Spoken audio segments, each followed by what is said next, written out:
So let's move on to content and storytelling. How do you build and sustain an always-on content strategy to ensure consistent and effective engagement with your target audiences? Something we can all hopefully take something away from this. Laura Henderson oversees BuzzFeed's marketing, events and creative strategy teams, and in her role, Laura shapes the BuzzFeed brand for clients and its audiences, including its franchises and shows like Tasty, Nifty, Worth It and The Try Guys. Can you please welcome Laura Henderson?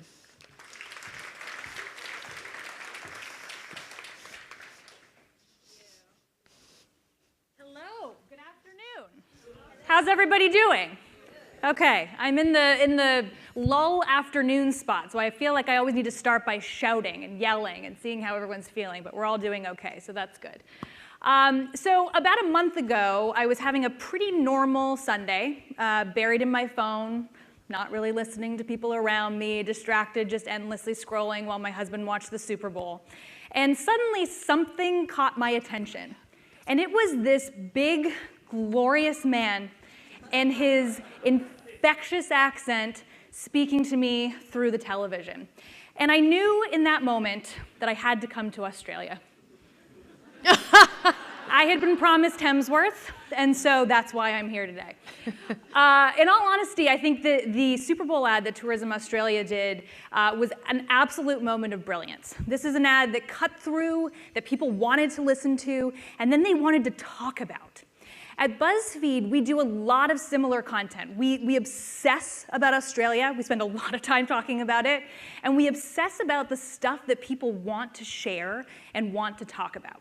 And if you really strip back both of these approaches, they have a lot in common. I mean, one's like a massive Super Bowl ad, and the other is more everyday content. But what they have in common is that they both hit on a touch of nostalgia, so something that people kind of remember from back in the day, from their childhood, from 10, 20 years ago. And they both tap into this sense of Australian identity. And so when Tourism Australia came to us and wanted to partner together, it made perfect sense because our philosophies were so aligned. So in truth, I didn't come here for Hemsworth, although if you wanted to wheel him in and just surprise me, I mean, I'd be totally fine with that too. Tourism Australia asked me to come, and it was a really kind of quick yes. One, just to have the opportunity to come to Australia, but two, Tourism Australia is one of our greatest partners, and we've done some really interesting work together. You heard about some of it this morning. Biggest program is a program called BuzzFeed Mates, where we flew content creators in from around the world, trained them in the BuzzFeed way, and had them create content that would inspire people from their home country to come and visit Australia. And we've had some incredible results. So 170 pieces of content, which is a hell of a lot, I promise you. Over 44 million views, almost 142 million people reached, and our Facebook page over 100,000 followers. Now the secret behind this, and clients always ask me, like, how do I work with BuzzFeed? How do I get the best out of BuzzFeed? And Tourism Australia managed to do that because they partnered with us in a way that was really native to how we naturally work. And they let us kind of do our work. And so they asked me to come here today and talk about what is the secret behind that? What is the magic sauce? How does BuzzFeed create the most viral content on the internet? What's behind that? So I should introduce myself. My name is Laura Henderson. I run BuzzFeed's marketing team. And I sit in an interesting position to be able to talk about this subject. Right now, today, I work at one of the most innovative companies in the world. I'm very, very lucky to do that. But about a year ago, I sat in a very different chair. So I spent a decade, very similar to Claudia, at a big packaged goods company. So I worked for Mondelez. I did everything from brand management to media to content and media monetization on big products like Oreo and Trident and Cadbury Dairy Milk. And in all of those roles, what was common was I was constantly being faced with the question, how do I digitally transform? How do I deal with disruption from the outside? How do I keep up with a changing consumer and really kind of appeal to them in a new way? And I often looked over the fence really jealously at companies that just started on the internet. Digital companies that were just born there and always existed there and never needed to worry about kind of what was coming around the corner. They just were natively digital. And so when the opportunity came up to work for BuzzFeed, it was an instant yes. And so in about a year, this is now me. and I'm here to talk to you today from the other side. This is one of my favorite things to talk to brands and marketers about, because what I've learned over the past year has completely transformed the way I think about brands and the way I think about marketing, and has honestly changed the chemistry of my brain. And I'm so excited to share that with other marketers, because I just think it's a really practical topic. So first, I'll just start with, what is BuzzFeed? How many people know BuzzFeed, have heard of BuzzFeed? Okay, pretty good. What do you think of when I say BuzzFeed? Surveys, polls, news, entertainment, new, oh, okay, got it. No cats. We get cats a lot, memes, food. In truth, we are all of those things. So we are food videos and listen quizzes and exploding watermelons, breaking news, all of the gamut of things. And when I first came over to BuzzFeed and tried to explain what the company did, I was often met with these puzzled faces, and people were like, I don't get how all of these things kind of link together. The easiest way to describe us is that we're a new kind of media company. So we're a media company that was born on the internet. So picture Disney if Disney was actually born on the internet. And what sets us apart is that we are truly audience-led in everything that we do. So everything that we publish, everything that we write about, is in response to some signal or something that the audience has told us they're interested in. So we didn't set out to make a food brand. We did it because we got signal from the audience that told us it was relevant. So we combine technology and human creativity to make the most viral content on the web. And our secret weapon is the internet. It has always been our secret weapon. We've leaned into it from day one. The reality is the internet offers you all of these amazing options that traditional media don't. So it's a two-way stream of communication. You can get instant and real feedback from your audience. You can personalize the experience. You can instantly scale globally. You can put your entire database of content online for people to watch at their leisure. And so BuzzFeed as a company has succeeded because we've always leaned into the internet. And that's made us the leading independent media company in the world. And what's really interesting, and Claudia hit on this, I'm like her understudy right now, but Claudia hit on this, what's powerful about this is the fact that we're able to get closer to humans than anyone, to real people. Because I know from spending years and years on the more traditional side that what people say they think and what people say they do is very different than what they actually say and do. So death to the focus groups, I think, is like the message from today. But what BuzzFeed has done is said, okay, what if we design content with a specific purpose, put it out into the environment, and see how people interact with it? So did they watch it through? Did they comment on it? Did they share it? If they did, who did they share it with? And what did they say when they shared it? That is a goldmine of really, really rich consumer insight that most marketers completely overlook. And so BuzzFeed has used that as our engine the entire time to learn about consumers. It's paid off. We're huge. We're the #1 most watched media and entertainment publisher, over 9 billion content views a month. Tasty is the #1 page on Facebook. Any company who comes in here and shows you a number page has big, impressive numbers, but I promise you our numbers are big and impressive. And we've built huge brands. So lots of people know BuzzFeed and recognize BuzzFeed, but we've also got lots of others, including Tasty, which is the largest food network in the world, Nifty, which is our creative home living brand, Goodful, which is a health and wellness brand, BuzzFeed News, As Is, Worth It, which is the #1 show on YouTube. So we're absolutely massive. And we've expanded our business. So most people and advertisers, when they think of BuzzFeed, think of us through the lens of advertising. So I want to make native content. I want to do custom content with BuzzFeed, and we still do that. But over the past year or so, we've really expanded our business to now include a really thriving commerce division, so a department that's focused on making physical products in the same way that we think of creating content. So products that you want to share with other people and want to talk about online. And then a studios division that's doing content from short form to feature film on and off our platform. And we're doing it on a global scale. We reach most markets around the world to a tremendous extent, including Australia, where we hit over half of the Australian population on any given month. And we do that across platform. The root behind all of this and how we were able to get to this massive growth is that we focus predominantly on content that people want to share. And if you've talked to the big tech platforms, if you've talked to Facebook recently, they'll say, No, it's all about reach. It's not about engagement, it's not about sharing, it's just about reach. Just pay for those eyeballs. And we've found exactly the opposite to be true. Because when you focus on content that people want to share, it's the truest way of them telling you, that resonated with me, that connected with me, and it did so to such an extent that I want to share it with somebody else. So it makes us more relevant. And the second big benefit is that it gets us massive scale that we don't have to pay for. And so that's been absolutely massive to our growth. And even as Facebook has done things like change their algorithm to focus more on friends and family connections, we've seen our traffic actually modestly up because people use our content as a way to connect with others.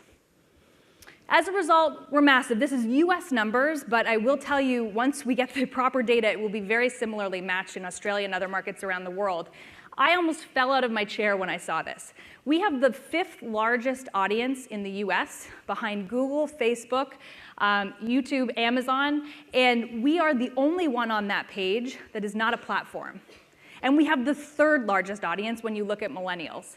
So what that tells me is our content is what's really pulsing through the pipes of all of these major platforms. Okay, you get it. You're like, okay, I get the pitch. You're big, I get it. I want to get into how this happened. How did this growth happen? And how did we use content as a way to do it? So I'll start with a story. A couple of years ago, a group of BuzzFeed employees decided that they wanted to surprise their boss, Zay Frank, on his birthday. So naturally, they got a family of baby goats and put them in his office and eagerly awaited him coming back to his office to find the surprise. Now, we had just signed on with Facebook Live as a partner to experiment with them. And so we taped the whole thing live. We expected a couple hundred people to tune in for maybe 10 minutes. It would be like a fun inside joke for the company. And an interesting thing happened. So Zay was delayed. He got pulled into a meeting. He talked to somebody in the hallway. He went to the bathroom. He got a drink of water. He's a very busy guy. And when he finally did come back to his office 30 minutes later, 90,000 people were watching and waiting for him to actually come into the room. And we spent a lot of time talking about this internally. Not because 90,000, I mean, it's a big number, but it's not the biggest that we've ever seen. But more because the results surprised us.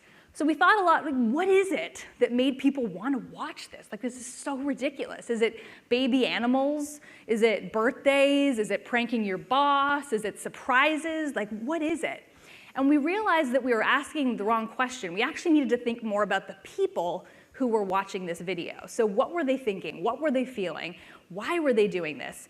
And we realized when we combed the 82,000 comments on this video that really the reason they were doing it was because they wanted to feel this shared sense of anticipation for something happening. And for a brief moment, they wanted to feel happy that something cool was going to happen at the end of it. So the next week, armed with this information and the fact that food videos did very well, we dressed up 2 employees in hazmat suits in our cafeteria, naturally, and put a watermelon in front of them and had them actually place elastic bands around the belly of the watermelon one by one until it exploded. So spoiler alert, it takes about 690 elastic bands to explode a watermelon, and about 40 minutes. So this, we had 90,000 concurrent views the week prior. This was 800,000 people watching this video for 42 minutes to see when the watermelon was going to explode. And so to that point, this was the largest ever concurrent Facebook live stream that existed. We later got dethroned by Chewbacca Mom, but who's not going to get dethroned by Chewbacca Mom? So it was fine. So I share this example because it illustrates the philosophy behind how we develop content. One of the questions that we're asked most commonly is, how do you make something go viral? How do you make that happen? How do you make something go viral? And we find actually that the question itself is misplaced. It's not about the something. It's not about the topic or the theme of it. It's about the people behind it. How are they feeling? What are they thinking? What are they wanting to do with others? And then what's the job that this content is doing? So first, what's the job that content is doing for people when they watch it? And then what is the job that it's doing for people when they share it with others? And so the more we thought about this, we thought, other publishers, when they think about metadata and tagging, they tag things by topic and format. So this is a video about goats. It's 10 minutes long. It includes 12 tweets. That's sort of interesting, but what's much more interesting is why people are watching it and the job that it's doing. So what we did was set off on an experiment to tag our 3.5 million pieces of content that we've created over our lifetime with the job that the content was doing. So by combing the comments section and understanding really how people were using it. We originally came up with over 130 different themes. We've now narrowed down to around 30. And these are the big highlights. So the first one, and very commonly that people will share, is just makes me laugh. Good, clean, fun, puns, dad jokes, all of this stuff does really well here. So it's at no one's expense, it's just good, clean fun.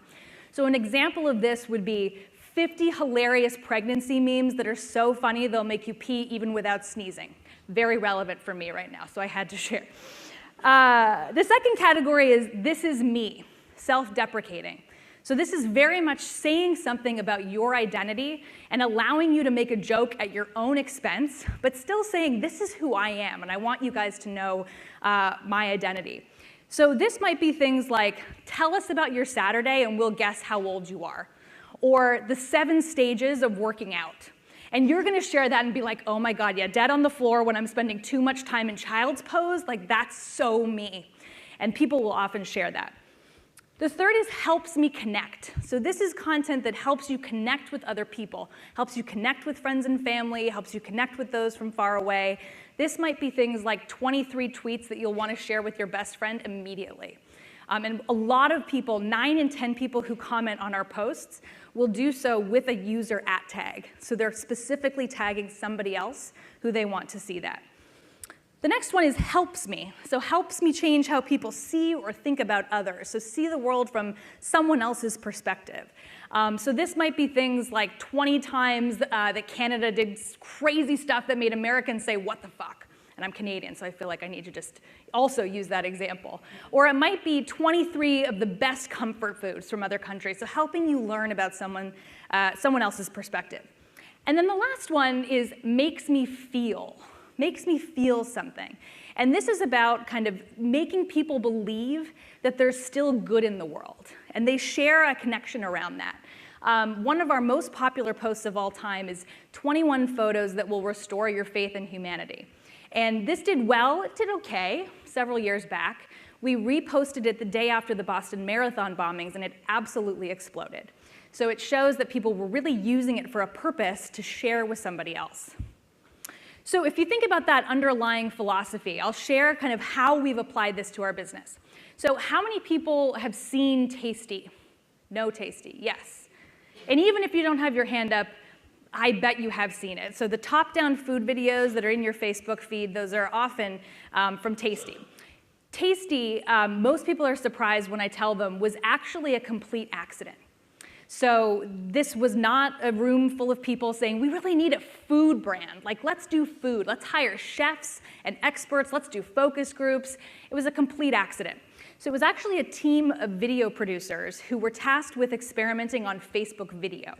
So what happens in a sound-off autoplay environment? How does somebody actually consume that and engage with that? And they landed on this video after lots and lots of iterations on fruit peeling hacks. So this is a hack on how to peel a mango. It has to be soft enough, I will tell you that. I've had a couple fails trying this. Another one is sticking a straw up the center of a strawberry to pop the green top off without actually having to pull out your knife. And it wasn't the fact that it was like some genius fruit hack, but a couple of frames within the video were shot from this top-down perspective. So people could see themselves and be like, oh, I can totally do that. And so, we realized that there was something there that we call signal. So when a piece of content sees around 1 million shares, we call that signal. That's the audience telling us there's something there, you should do more of that. So we did more and more videos like this that were top-down, that featured different food and recipes. And as we combed the comments, we realized that people were saying things like, this blows my mind, or we can totally do this together. I can totally make this. Let's make this next Friday. And so where you might see lots of different recipe videos in your feed that are just recipes from the top down with hands in, they don't get the same engagement or reach as ours because they're not focused on the job. So as a demonstration of that, if our content and our tasty content blows your mind, we wouldn't just publish garlic bread or a recipe for garlic bread. We would do a recipe that's like chicken parmesan stuffed garlic bread because that blows my fucking mind. So fast forward, once we realized that there was something really interesting there, we drew a circle around it and we said, okay, this is now going to become a brand called Tasty. And as we experimented, we noticed that actually videos around kitchen hacks and DIY were very popular.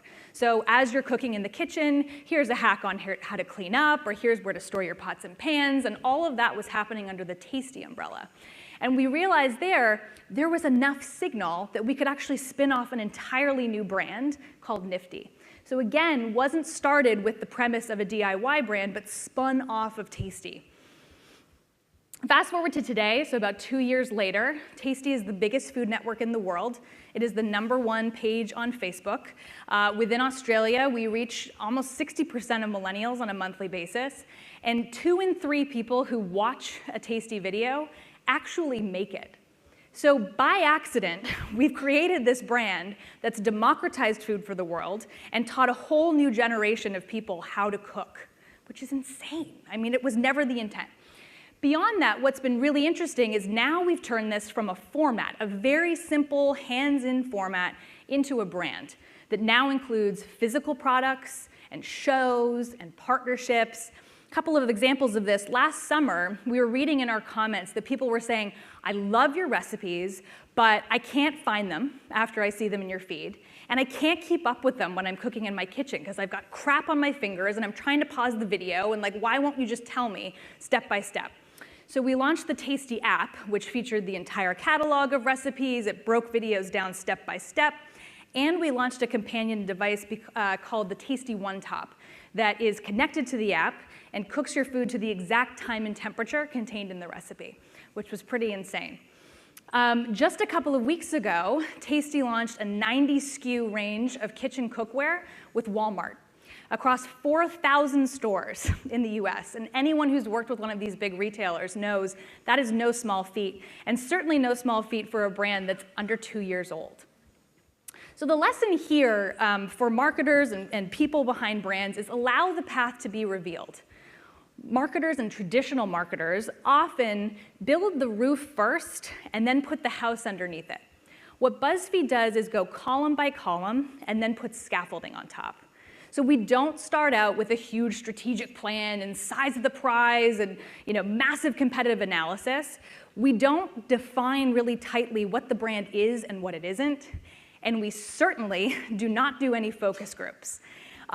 So what can you do as a smaller brand or a brand looking to do this? One, pick a small project or a brand, completely scrap the strategy. Resist the urge to plan ahead. Resist the urge to chart out the next 6 months. Empower a small team with clear constraints and allow them to discover, allow them to leave room for that serendipity. The other thing I would say is think about content not just as a means of communication, not just as your advertising, but as an engine for insight. So how can you keep a steady stream of content live that helps you just learn about your audience? It doesn't have to look great. It doesn't have to be perfect, but it's constantly live for you to learn about your audience's actual preferences and behaviors by seeing how they react to it. Another very similar example, these guys have the absolute best job in the world. This is the #1 show on YouTube, and it's called Worth It. And the premise behind it is that these 3 guys travel around and they try 3 different items of food at 3 different prices. So picture like a $2 donut, a $10 donut, and a $200 donut. And they try them all. It's a lot of gold-plated food, I will tell you that, to decide which one they think is worth it. Now, the origin story for this, very similar. So Stephen Lim, the guy on the right, was hired by BuzzFeed to create Asian American content. That was it. That was the constraint. And he was newly dating his girlfriend, and he thought, I should really take her out on a date. I would like take her somewhere nice. I don't want to blow the bank, but I don't want to look like a cheapskate. Maybe I can make a video about this. And so he did. He made a video of him trying different restaurants in the LA area to figure out which one he should take his girlfriend to. And he saw, again, what we call signal. And when he did, he was like, oh, that's kind of interesting, that's sort of cool. He combined that with the fact that we know stuff that works well on BuzzFeed is moments inventory with your friends, so when you're kind of keeping your own bucket list, this versus that, and food. And so from there, Worth It was created, which has since become the biggest show on YouTube. Now, what's really interesting about this show is it started with absolutely nothing. Each episode individually had to break even internally. So this was not the type of thing where we said, you know what, that's really good, let's invest behind that, let's put a bunch of money behind it, go and make this a show. We said, no, each individual episode has to break even. And so these guys had to figure out how to do what they wanted to do as cheaply as humanly possible.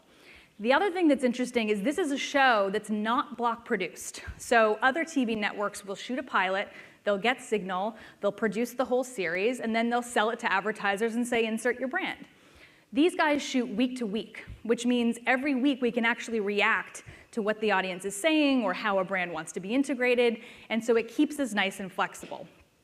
What's fascinating about this, very similar to Tasty, where 2 and 3 people are making the food, Worth It is actually driving people to these restaurants. So there's a restaurant called the Pasta Sisters in LA, which I would highly recommend, that the day after it was featured on Worth It, sold out of pasta. So by 2 p.m. the very next day, which is a real kind of testament to the show. And it started in the US, but actually with the help of Tourism Australia, came to Australia just last year, and I'll show you a brief clip. Back in Sydney. Where did that bird go? The cowbird? Yeah. We're really in Australia now. Today we're eating steak, starting in Sydney. Adam, you excited for steak? What's going on here? Whoa! I don't think people can appreciate how great this tree is. You certainly can't, because you're stupid. All right, let's go eat some steak.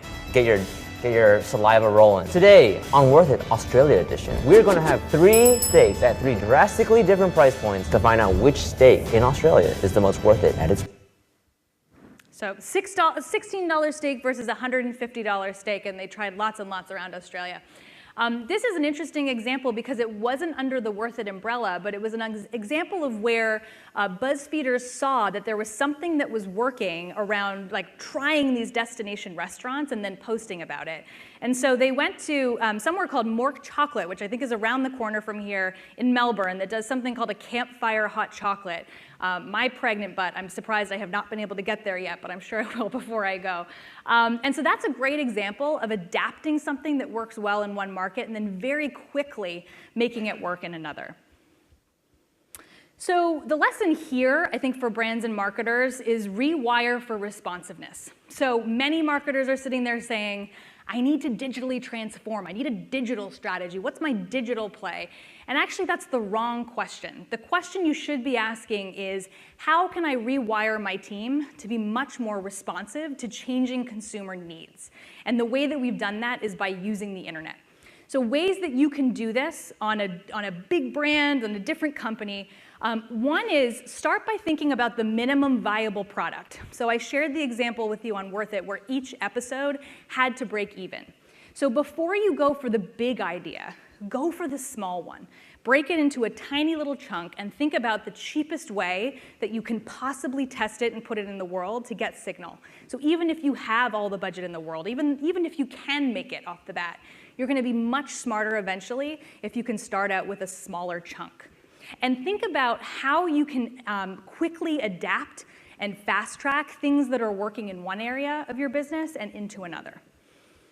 So this was fun. This was my first week on the job at BuzzFeed, and BuzzFeed News decided to publish the infamous Trump dossier. Now, at the time, there was a lot of controversy around this, and people saying, well, it's not confirmed. Why are you publishing it? This is an embarrassment to news. What was fascinating was the story itself was not the contents of the dossier. The story was the fact that this dossier had been circulating around senior levels of government and the press for months, and the public had no idea. And so coming into this company fresh, first I had a holy shit moment. My mom was calling me from Canada, like, what have you done? Like, why did you leave the big company? What is this? And then I felt really proud because this is a company that was really dedicated to its audience. Now the cool thing, the story, interesting, but the cool thing was what BuzzFeed was able to do right after that. So within 3 hours of Trump's first address, having been elected president, he openly, I guess within the first 2 minutes, called BuzzFeed a failing pile of garbage. That was awesome. 3 hours after that, the BuzzFeed commerce team actually commercialized an entire line of failing pile of garbage products. Trash cans, t-shirts, bumper stickers, we had it all. We made about $25,000 in a day that we donated to the Center to Protect Journalists. Naturally. Here's another example. So this was also from the commerce team. This is a really small group of people within BuzzFeed. They were brand new to the company. And they were thinking about product development similar to how we think about content. So traditionally, when a company wants to launch a product, they say, here's the product. Let me go find the audience who wants that product. These guys thought about it differently, and they said, well, why don't we just start with the audience and then come up with the product that works for them? And so what they observed was that it was really cheap to target on Facebook people who had just moved. So they had moved states, they had moved cities, whatever it might be. And they came up with a product called homesick candles. So these are candles that smell like your home state or the country that you're from. Australia, just so that you know, is saltwater, eucalyptus, barbecue, and a hint of Milo. Canada is a fresh stream, pine trees, and ice-cold beer. So there's something for everyone. Fast forward, this is a multi-million-dollar candle business. Like, BuzzFeed has a multi-million-dollar candle business simply because we were listening to the audience and going where they were leading us. This is another fun one. When fidget spinners were all the rage, a small team of content creators realized that there was this weird correlation between people who were talking about fidget spinners and people who were talking about lip gloss. So we were like, all right, well, let's just put them together. So the glam spin was created. 26 days from idea to market, and within 3 months was a top 10 best-selling item at Sephora. So just nuts. So those are a couple of product examples. The same thing is true on how we develop content. So all across BuzzFeed, people are empowered to share learnings and to make decisions on their own. This is a tool called Hot Frames. It's open source. All of our creative teams, data scientists, technologists can input into this. And it's a place where creators share frames or different types of content that seem to have signal, that seem to have that high share rate. So this one is an example of blank will never understand. So it might start as one content creator saying, you know what, I posted this thing on 19 pictures cat people will never understand, and I saw this huge spike. And somebody else will see that and say, oh my God, I should totally take that, and they'll publish 18 struggles talkative people will never understand. And so that's why often you'll see the same patterns within BuzzFeed of how we write our headlines, how we design some of our copy, because it's designed knowing that we want to connect with people in this way. So the lesson here is empower the frontline. There's a book called The Founder's Mentality that I would highly recommend reading, and in it, the author says that the quickest way and easiest way for startups to fail as they scale is by disempowering the frontline. So the more money and scale and people that you have, the more hierarchy you tend to get, and the less empowered your frontline tends to be. And we have found at BuzzFeed, even as we've scaled, the most successful periods of time are when we've got really small groups of empowered people who can just move forward without needing to seek permission. So some ways that you can apply this on your business. The first is be really clear about what decisions people are empowered to make. They may be tiny decisions. Like, it doesn't matter how small those decisions might be. But actually saying to someone, hey, I'm totally fine if you want to make a decision that's like in this bucket, go for it. I don't need to hear about it. So make sure that it's clear what people can make decisions on. Focus on fast decision making. So that failing pile of garbage trash can line that was created in 3 hours was ready to hit go, and the head of commerce texted Jonah Peretti, our founder, and was like, hey man, is this cool? Or like, am I gonna get in trouble? And he just replied with a thumbs up emoji. So try to focus on quick approvals. And then the last thing I would say is celebrate people within your company who are exhibiting these behaviors. Jonah, our founder, will also say, I asked him a couple of months ago, what are you most proud of that BuzzFeed has done recently? And he said, it's the stuff that I read about in the press that I had no idea was happening. And like, you'll never hear a CEO say that, but he said, the reason that makes me so proud is it means that I've built a company where people feel empowered to do that. I've built the right culture around it. So this example is really recent and one that's close to my heart. It's the launch of our new beauty and style brand, As Is. So taking all the learnings on Tasty and Nifty and how our other brands were launched, we realized that we were reaching more people, women and men, interested in the beauty and style space than any other brand out there, but we were doing it through lots of different titles. And we realized that there was a real gap in the marketplace. So the beauty and style industry is very top-down, very trend-based, very one voice of authority. And what we had found through making content is that often people would comment and say things like, this is so me, struggle, or I want to learn about somebody else's identity. So content that was things like, 13 makeup hacks for girls who wear glasses, or Black American and Latinx brands you won't be able to stop shopping. Those pieces of content did extraordinarily well. And the reason was because they tapped into these little micro identities, these small segments of people that felt very underserved for the market. So we launched this brand As Is. That's sort of interesting, but the thing that's really interesting is how this was actually created. So in January, the first week of January, we decided as a company that this was really important to us. And it was important to us enough that we would actually stop what we were doing across a lot of lines of business and bring people together in a room for 1 week, for what we call a sprint. So marketing, creative, editorial, tech, legal, sales, everybody around the table for 1 week. And in that week, we were able to actually create the brand. So positioning, identity, logo, brand guide, the roadmap, the product roadmap, the editorial calendar, everything you can imagine with a brand. And 2 months later, that brand was launched in market. Now, anyone who's launched a brand before knows that it normally takes a hell of a lot longer than that to do. And so we were really proud of the way that that happened. Now, the lesson here is fast is better than perfect.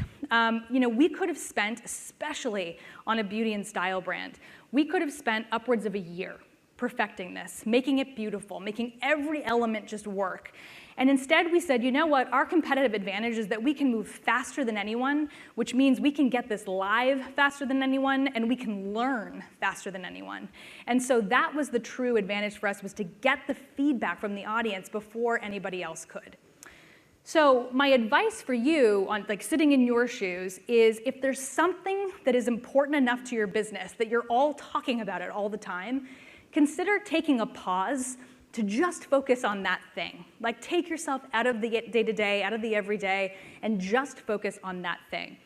Now, we do these types of sprints with advertisers all the time, and in the beginning, we found that brands would come, they would do the week, they'd be super excited about what they came up with, and then they'd say things like, well, let me just go back to the ranch and run it up the flagpole. I just need to get approval. And what we found is that actually, if you just bring the flagpole to that meeting, to that sprint, you can get to decisions a hell of a lot faster. So I've shared a lot with you. The main theme of what I want you to take away is that marketers' job, the job of a marketer over time, has not changed, right? It's to understand your consumer, to be closer to them, and to evolve with their needs. But the ways in which marketers are doing that these days are really, really antiquated. And so we've succeeded by leaning into the internet at every phase, using content as a way to understand people's behavior, and then reacting to what we hear. So it may sound like I'm sitting pretty at this digital company, and of course we can move quickly, but I hope you've taken away that there are definitely ways that big brands and more established brands can do very similar things if you do lean into the internet. So thank you very much. And I think I've got a couple minutes for questions.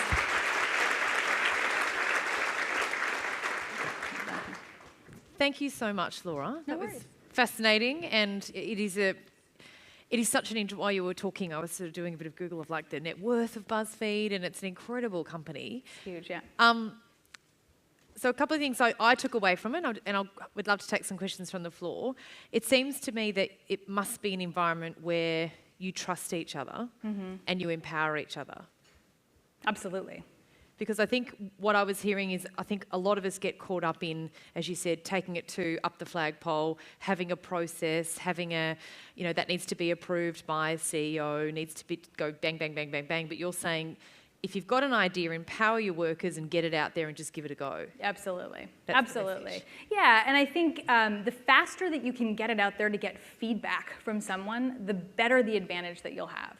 And so our team, we celebrate people who try, people who fail, people who do different things, solely because we want to celebrate that kind of behavior and people who are just willing to put themselves out there. So are you surrounded all the time by your company's values? So that's so funny.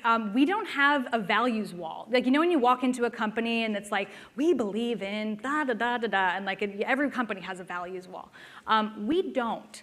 And when I first came in as a marketer and I talked to Jonah, our founder, I was like, I think we need like a purpose and some values, and we need to like align people around stuff. And it just about gave him a rash. And the reason is because he wants to be the most audience-centric, responsive media company on the planet. And so the idea of defining that or constraining that in some way feels really gross and foreign to him. And so we don't have a set of values, but it is very much felt in our behavior and in how we kind of work with other people. That's intriguing, yeah. Because listening to you, I was like, wow, they all totally seem like they're on the same page. Not always. Not always. And that's okay. And that's totally fine, yeah. While you were, because as you said, we don't all have the budget and the platform that BuzzFeed has. Yeah. It's quite incredible and it's pretty unique. And I was just sort of sitting on my table thinking, if I'm from beautiful Phillip Island and promoting penguins, or if I'm from Yarra Valley, or if I'm up in Hamilton Island, how can I use your strategies? Is it just not, as you're saying, not being really literal and specific with what you're putting out in terms of your messages and your product? Like I'm going to plug Ballarat again. We've got a place in Ballarat that's a gorgeous little wine bar, Mitchell Harris, and if it was just to send out tweets and Insta the whole time of their wine or their bar and people sitting there, it's like, no one's interested in that. Yeah, totally. I mean, I'm sure some of you have heard the analogy that social media is kind of like the way that you need to behave when you walk into a party. So if you walk into a party and you say, hey everyone, like I'm Laura, I work at BuzzFeed, me, everyone's gonna turn around and they don't care. Like they don't really want to listen to you.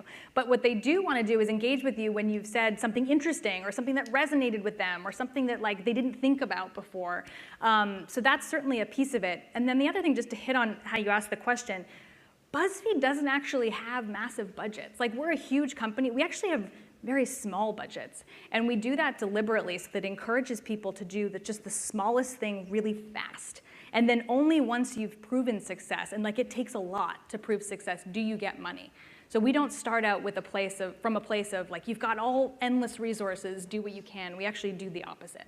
But you're worth? We're worth a bit. We're worth a bit, yeah.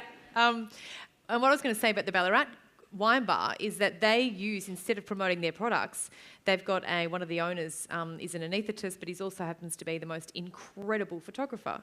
So every morning he puts up these pictures of Ballarat. Now it can just be a sunrise, but it'll be pink, or he captures a snapshot of a moment in time. And as a result, they have thousands and thousands of followers on their Insta page, which ironically is really nothing to do with their product, right. But he's made an emotional connection. Totally. And I think that's the secret for a lot of us here today, is not being so literal with what we're putting on social media and posting, isn't it? It's thinking about something that engages your audience and connects with them and hooks them in. Totally, and using it as an opportunity to learn. Like deliberately push yourself past the point of what you think your brand is about. Like deliberately push yourself way beyond what you think is right. And I learned this the hard way. When I first came into BuzzFeed, within my first month, they asked me to work on Tasty. They said, it's this huge brand, we've got lots of copycats, like what do we do? And so as the good marketer, I went away, I built brand foundations, I built like this huge deck, and I was like, here's what we are and here's what we aren't, and they just about laughed me out of the room. And the reason is they don't actually take strategy as the direction. They deliberately want to push a brand beyond the point of what you think it means so that we can really understand what it means and we can really understand what people are saying about it. Okay, questions for Laura?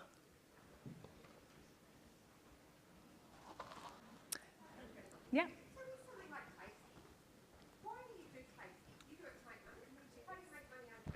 We'll just ask the question is, why do you do Tasty? Is it to make money, or what's the drive behind it? Or how do we make money?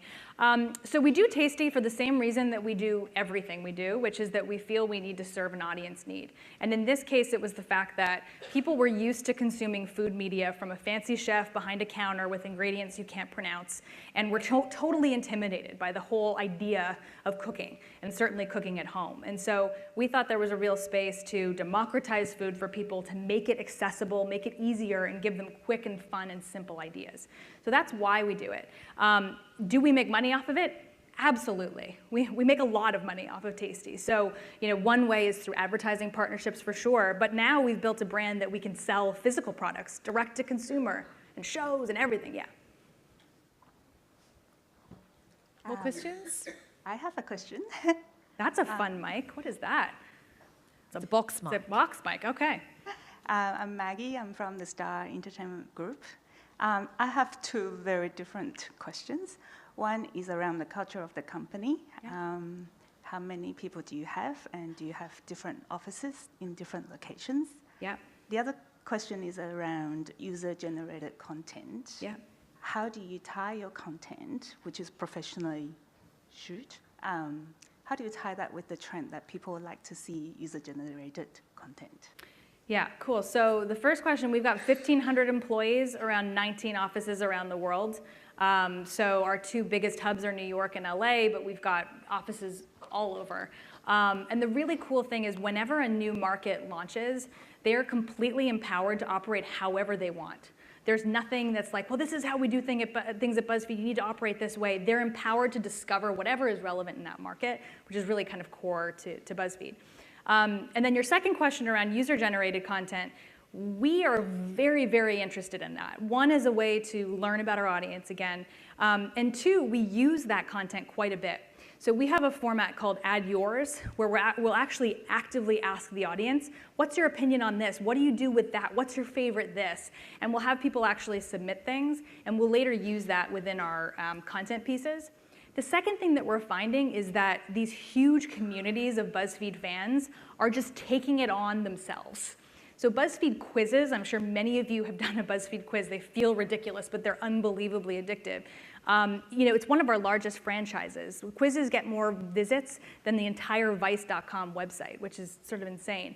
And what we're finding is that people are actually taking it on their own, making their own quizzes, and creating these community groups around it. And we love when that happens. And we often will feature those same quizzes on our website. Well, unless there's any more questions, we might thank Laura. Please give Laura a big round of applause. Thanks. Thank you, Laura. Thank you. I'll take this. So that concludes this segment, and we've got a 30-minute break now, guys, to have a bit of a rest. And we're going to then finish with the founder of Carmen's Kitchen, Carolyn Creswell, on her ingredients for international success, and our closing keynote on creativity and innovation from Dan Gregory. If you can be back here by 5 to 4, we'll do the last segment.